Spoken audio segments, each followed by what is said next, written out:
ચંદીગઢમાં આમ તો માહોલ અત્યારે ઠંડીનો હોય છે, પણ ત્યાંના વાતાવરણમાં ગરમી થઈ ગઈ છે અને એની પાછળનું કારણ છે ચંદીગઢની મેયરની ચૂંટણી. હવે એ ચૂંટણીના જે પરિણામો આવ્યા એ ઇન્ડિયા અને ગઠબંધનને મોટો ઝટકો મળ્યો છે, કારણ કે લોકસભા ચૂંટણી પહેલા આપ અને કોંગ્રેસ વચ્ચેના ગઠબંધન સાથે આ ચૂંટણીમાં એમને સરળ જીતની અપેક્ષા હતી.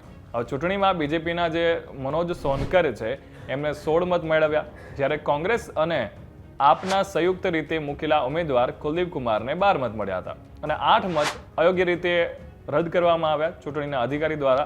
અને કોંગ્રેસનું એવું માનવું છે કે 8 મત આપનારા ઉમેદવારો એ કુલદીપ કુમારને જ મત આપવાના હતા. જોકે ચૂંટણી અધિકારીની મનમરજી પ્રમાણે કાર્યવાહી થઈ છે અને જેના કારણે કુલદીપ કુમાર પરાજિત થયા છે. એટલે 30મી જાન્યુઆરીએ બીજેપીના મનોજ સોનકર કે જેમને 16 વોટ સાથે ચંદીગઢના મેયર તરીકે ચૂંટાયા હતા, કોંગ્રેસ આપ ઉમેદવાર કુલદીપ કુમાર ટીટાને 12 વોટ મળ્યા હતા, 8 મત અમાન્ય જાહેર કરવામાં આવ્યા હતા અને જેથી કરીને ચૂંટણીના જે અધિકારી છે એના પર એવા આક્ષેપ મૂકવામાં આવ્યા હતા કે એમણે ચૂંટણીમાં ટેમ્પરિંગ કરી છે અને જેનો વિડીયો પણ સોશિયલ મીડિયામાં વાયરલ થઈ રહ્યો છે. પ્રિસાઇડિંગ ઓફિસર અનિલ મહેશ કે જે તમને આ વિડીયોમાં જોવા મળે છે કે જે બેલેટ પેપર પર હસ્તાક્ષર કરી રહ્યા છે, જેના કારણે 8 મત છે એ અમાન્ય ઠેરવ્યા છે. એટલે એના માટે થઈને સુપ્રીમ કોર્ટમાં પણ એના વિશે અત્યારે ચર્ચા ચાલી રહી છે.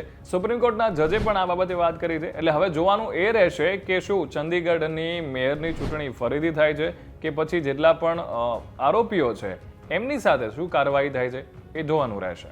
બસ આવા જ વિડીયો જોવા માટે ફોલો કરો વાઇબ્સ ઓફ ઇન્ડિયા.